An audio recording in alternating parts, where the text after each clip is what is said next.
Harry Kane to United boost confirmed. Alejandro Garnacho contract close. He's close to putting pen to paper after a story that really came out yesterday that United want to give him 20,000 K per week.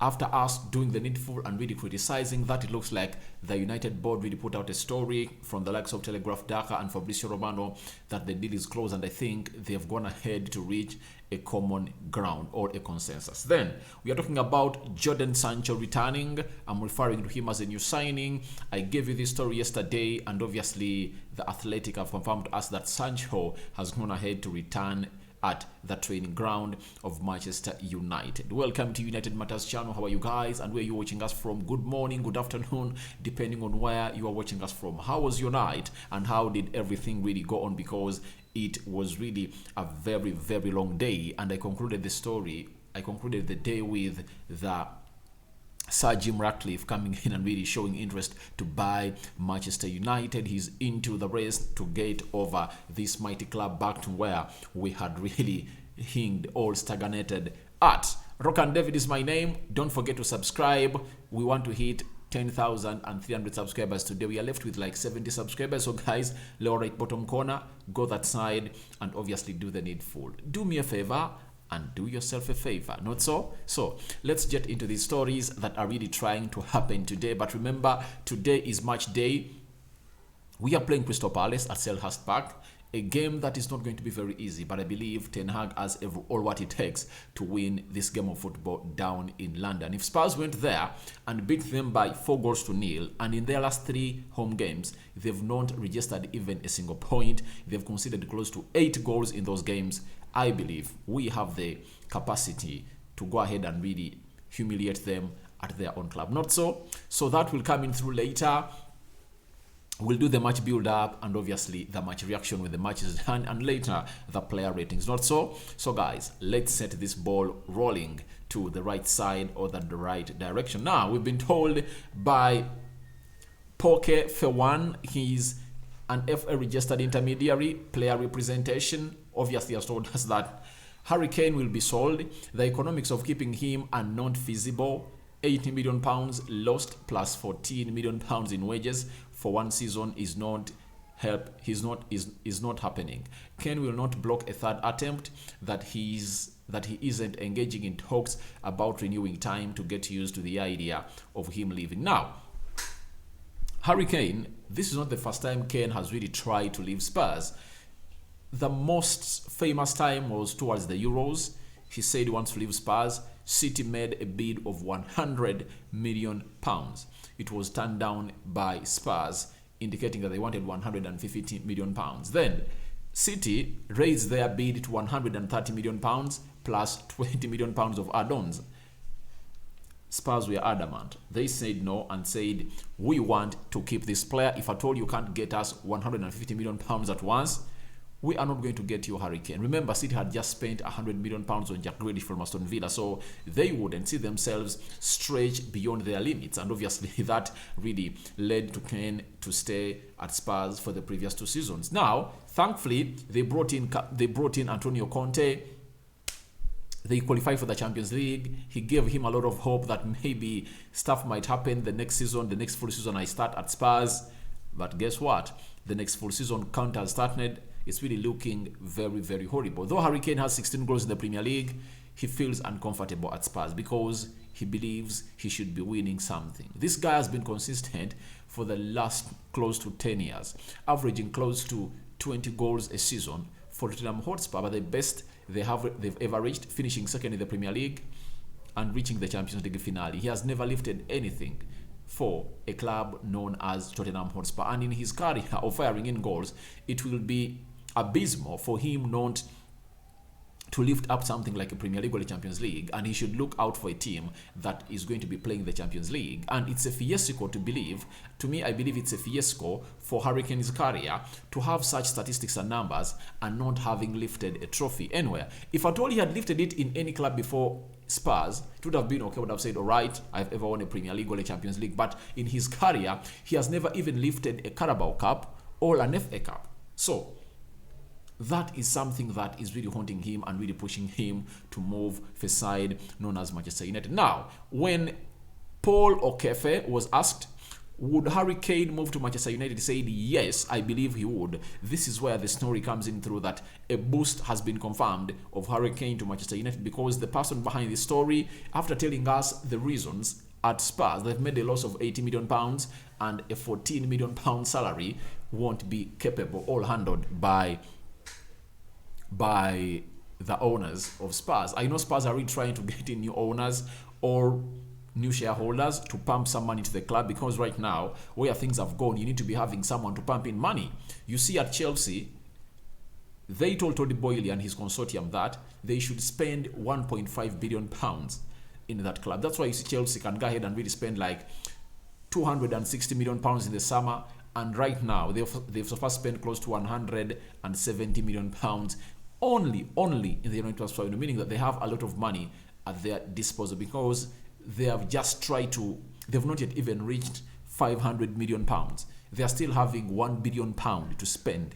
So that's why you see to it that they are really spending lots and lots of money to get them where they're supposed to be. So Mr. Paul Okefe is hinting about Harry Kane and those factors, but the major boost that has complemented this and has always stood ever since this summer is that next summer, or the summer of 2023, Harry Kane will be left with 1 year on his contract, meaning that he won't be willing to renew his contract. He will have hit 30 years of age, meaning that if they don't sell him in the summer, he'll be living out on a free in the next summer of 2024. That is really pushing Daniel Levy and making him have sleepless nights, because he believes Harry Kane should be at Spurs for keeps.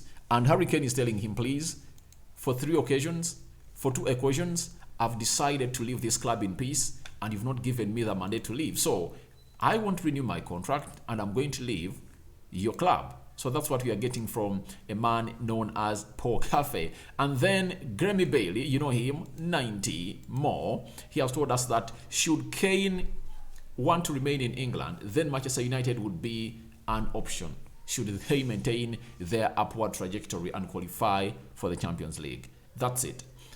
Kane is going to be looking at 2 projects. You get? Arsenal and Manchester United are the most convincing projects right now that are really having 2 managers, Ten Hag and Arteta, respectively, doing the needful for their clubs. Now, 2 years back in the summer, he wanted to go to Man City because Man City was the most ripe project in the Premier League. Right now, Man City looks like they're having Erling Haaland. He can't go that side. For Arsenal, he can't close to Arsenal because Arsenal are really having a very huge rivalry with Spurs. And him being the captain of Spurs, I don't believe he would choose to go on and play for Arsenal. And he's not into that age profile of a player that Arsenal would go on and sign. If at all you know the profile age of players that Arsenal is looking for, meaning that the only option you'll be left with is either Chelsea or Manchester United. And Chelsea are really his rivals in London. So that's why Grammy Bailey is thinking about if at all he wants to stay in England, because there are other teams that would go in for him. Real Madrid would come in for him. Bayern Munich would come in for him. PSG would come in for him as Harry Kane. So, but I believe he would love to stay in England, and him wanting to stay in England would call for only one club to go in for him, that is Manchester United, because he wants to break the record of Alan Shearer. Alan Shearer scored 300 goals plus in the Premier League, and this lad, at the rate at which he's scoring he's left with some 60, 70 goals to break that record, and I believe he would love to stay at Manchester United, and the option is there for him. But at Manchester United, I wouldn't like us to see having 2 strikers who are really 30 years of age. When you look at Weghorst is 30 and Harry Kane, he'll be 30 by the time he comes in at Manchester United. What will be the importance of having 30-year-old players in the same position? Yet even Anton Martial will be 28. You get? So I believe the only way we should allow Kane come in at Manchester United is when we let Weghorst go. If Weghorst stays, if you have to go in for a 3rd striker, he should be a Benjamin Šeško. He should be a Victor Osimhen. he should be a young striker, Benjamin David, Gonçalo Ramos, such strikers. I believe those are the strikers we should go in for. That's it. And that's it for Harry Kane. There is a boost for him to join Manchester United, as I've really went ahead to break everything down. He can't join Arsenal. He can't join Chelsea. You get however much Chelsea are really having money to pay for him. He can't join them because he is really a rival and a captain of a team like Spurs. He can't do what Sol Campbell did to Tottenham Hotspur. Free agent and cross to Arsenal. It really annoyed the fans of Tottenham Hotspur, one of their best central defenders of all time. He crossed to their rival and their enemy. So that was really bad, and I think Harry Kane can't do that to see to it that he goes down in bad history of the books of Spurs. Yet he's going to be, by the end of this season, he's going to be the all-time goal scorer of Tottenham Hotspur, outscoring Jim Leaves, their all-time goal scorer, and I think he's just left with one goal to really break his record. That's it. Now, after that, yesterday I came up here and we told you how Jodan Sancho is going to head to return in the training or anytime he's planning to train for Manchester United. And I told you that this week he's really returning. Now, we've been told by The Athletic the following details about Jodan Sancho. Sancho returned to Carrington last week as part of his personal training, which he had been agreed with Manchester United in November. Ten Hag and Sancho thought it was better to have a reset from the day-to-day training environment at Carrington training ground, and it is confirmed Jodan Sancho was in training at Carrington yesterday. Now, they've gone ahead to let us know that this was not an exile for Sancho, as many people really came out and stipulated. Sancho was not exiled or dropped from the squad, but United's manager acted having seen that his form was dropping, and obviously he did do that very well for the player known as Sancho. So Sancho is back at Manchester United, and Andy Martin has confirmed it to us that Sancho is back at at Carrington, and he trained with the first team yesterday. Good to see to it that Sancho is back, and to me, I'm going to see him as a new signing. He is like a new signing for me. Reason being, when he comes in through and does all what is required, provided he's really back to his full form, we are going to be having the deadliest front three. Sancho can lead the line. Sancho can play as a right winger. Sancho can play as a left winger. You know, we've always lacked options, especially on the right, especially when we want to go in, we want to go all in for the game. Let me give an example, like the game of Man City. Sancho would have led the line very well after getting off Anton Martial more than Anthony, because Sancho used to play that role very well at Borussia Dortmund. But Anthony can't do the hold-up play because he's not much of a right winger. That's it. So for a player known as Sancho, he would have really added a lot to that position. And it wouldn't have been a very huge drop-off because he would receive the ball on the half-turn, drop deep in the midfield, and obviously do what we call the passing in the lanes. And secondly, like the game of Crystal Palace, if at all he was available, maybe the game of Arsenal, you want to go all out for it to get a win. You can get Anthony off, and maybe Weghorst or Martial off, and bring on Alejandro Garnacho to play off the left, then Sancho to play off the right, then Rashford passes through the middle, meaning that you are going all in for the game because all these players that you've brought on have the pace and they can really jink these players anytime. And they have their chop-ins, chop-outs, cut-in, cut-backs. So I believe we will be having a very good bench, because right now we look at the bench of Manchester United. The only player that we can get on and really torment our enemy has been Garnacho. Now, if Sancho gets back fully into his shape, he can be used by Erik ten Hag as that dangerous sub that's going to always come off the bench, and obviously even set competition for players like Anthony, because Anthony looks like he's in his own land. He knows that, all right, I'm in my own position. So if at all Sancho comes in through and really plays some games as a right winger, I believe Anthony will really go ahead and really upgrade his game. But I believe it's good to see that Sancho is back. I see him as a new signing. And to me, I believe in the game of Nottingham Forest, that's when I expect him to come back to see to it that he really plays for United in the semi-final of the Carabao Cup, even the game against Reading. I've been talking to my friend known as Damian. He was telling me that I would love to see him in the Arsenal game. I told him he needs to work hard to prove to the manager that he is really fit to go on and really play for Manchester United, meaning that he's left with Thursday, Friday, and Saturday. 3 days left for him to convince Ten Hag that I'm fit to play for United in that game of Arsenal. But I least expect him to play his first game since his return from Netherlands for United against Nottingham or Reading.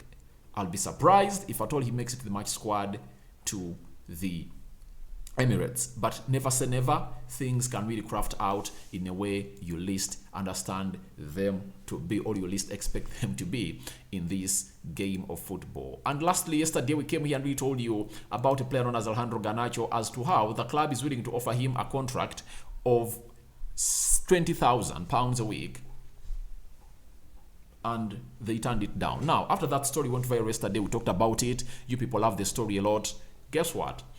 Fabrizio Romano was the first to report this, coming in from the board of Manchester United, that United are convinced Alejandro Garnacho will sign a new deal, talks ongoing. After Fabrizio Romano, this is James Donker, you know him very well, he's a United correspondent for the Daily and Sunday Telegraph. Alejandro Garnacho is close to signing a new contract with Manchester United, and he beefed it up with the following. He told us that Manchester United confident Garnacho's contract will be wrapped up soon. Club have been eager to strike the right balance between rewarding players' rise and avoiding repeat of Januzaj situation. Remember, Januzaj left on a free and we never really benefited anything from him, yet he was one of those uprising stars that had a swift left foot under the era of David Moyes. When Louis van Gaal came in through, he was never considered a lot, and then he really moved out and went down in Spain. That is Januzaj for you. So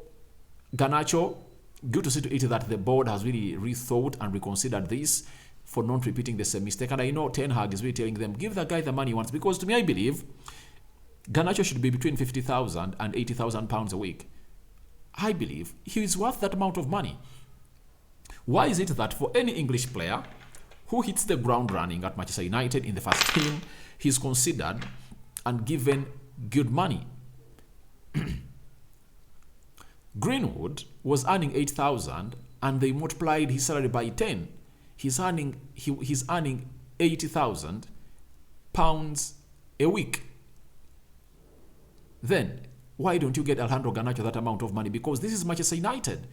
This should be a message sent out to all the young players outside there in the academy that when you work hard and you prove the board that you're really up to there, you are going to get a times 10 your salary you are earning, because most of the players in the academy of United or the reserve team are earning £5,000 a week, 6,000, 7,000. You get? Because it's rare to earn £10,000 when you're really in the academy of Manchester United. You get? So this should be a message, like they did to Mason Greenwood, that please, you've appreciated your work, a new deal has been given to you until, was it 2026? So it should be the same thing that should be done to Garnacho. Young player, 18 years of age, all the teams like Real Madrid, Juventus, Barcelona eyeing this man. Make him comfortable and let him play very well under Erik Ten Hag. And if at all time comes when he wants to go, we will get close to 150 million pounds from him or 200 million pounds from him. That's it. And we've been having such players from the academy, but we'll not be having great managers. I believe if Rashford had Louis van Gaal with him for the next 2 years or 3 years since his debut for Manchester United in 2016, I believe in 2015, I think 2015, I think would have been one of the most valuable players. Look at what he has become. How many years later? Those are 7 years later since he made his debut for Manchester United. That is Marcus Rashford. Since he made his debut for Manchester United, he has never been in form like one he is in under Erik Ten Hag. Why? Ten Hag is a good manager. You get? So when you get incompetent managers, this is what you get at your club. And I believe this should be passed on very well to the board of United. And if at all it's really portrayed out like that by James Donker as a correspondent for United. That means he's being briefed by the club, he's getting it from the source, and they're going to sign this player. For Mason Greenwood, I've seen people asking me about Mason Greenwood. Greenwood is returning in court for his final verdict in November this year. That means we are still too early to talk about this. Let's wait and see what verdict is going to come out through from that case. So your thoughts on Harry Kane to United boost are welcome in the comment section below. Garnacho contract close, soon putting pen to paper, and obviously a player known as Sancho returning to Manchester United. Do you think he's a new signing or not? And what are your thoughts? When would you love Ten Hag to unleash Sancho ever since his return from Netherlands? May the Omatol bless you abundantly. A sign out for now. See you later. Bye-bye.